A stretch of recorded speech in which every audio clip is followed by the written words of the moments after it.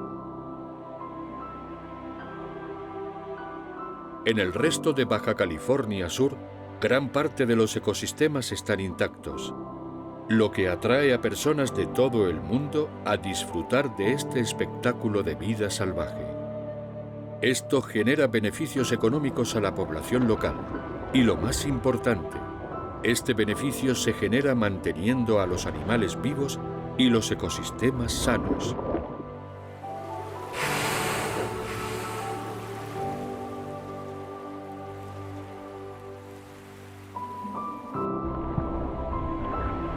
Todo está conectado. La conservación de las zonas costeras da como resultado un océano saludable. Paisajes intactos hasta donde alcanza la vista y que son una pieza clave en todo el mundo para el funcionamiento de nuestro planeta.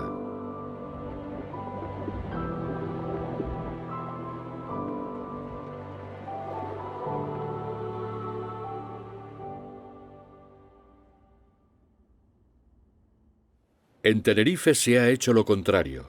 Se ha superado la capacidad de la isla hace mucho tiempo. Y en un territorio sobreexplotado, ningún nuevo proyecto que aumente la población de la isla podrá ser sostenible.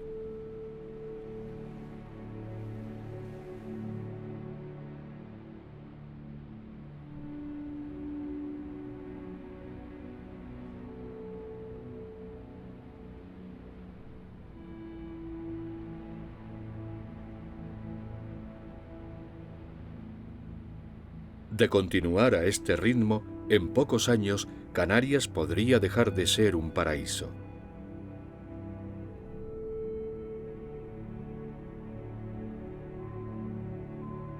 El turismo de calidad, que es el que más beneficios deja en las empresas locales, se irá a otros lugares mejor conservados.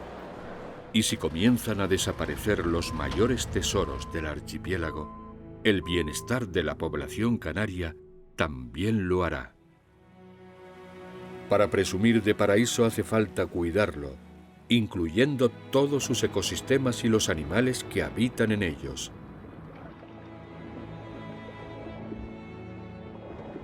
Desde el más pequeño al más grande.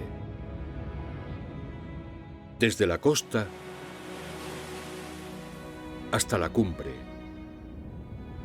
Hay miles de hoteles y puertos alrededor de todo el mundo, pero los paisajes y la biodiversidad de Canarias solo se encuentran aquí. Eso es lo que hace único a nuestro archipiélago.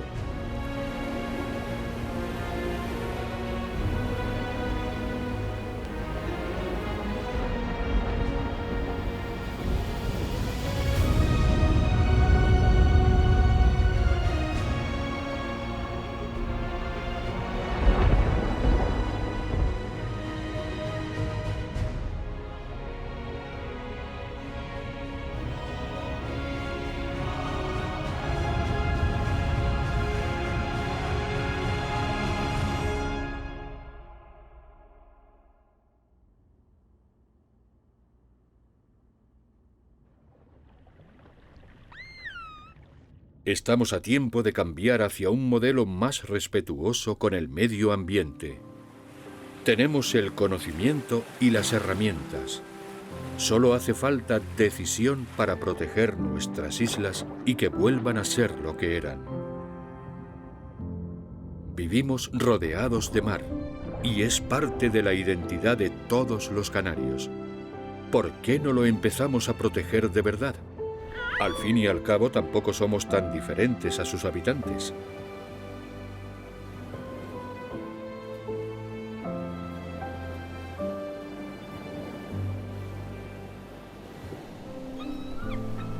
La pregunta que debemos hacernos es, ¿qué islas queremos dejarle a las próximas generaciones?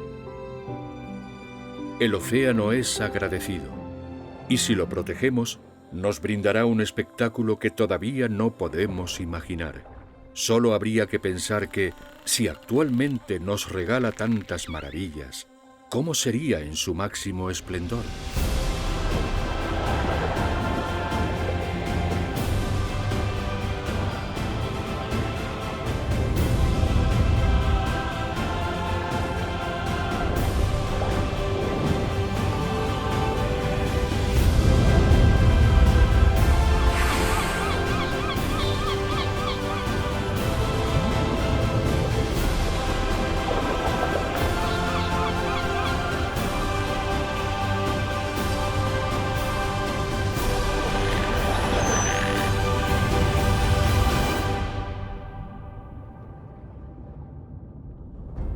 Tenemos el futuro de las Islas Canarias en nuestras manos.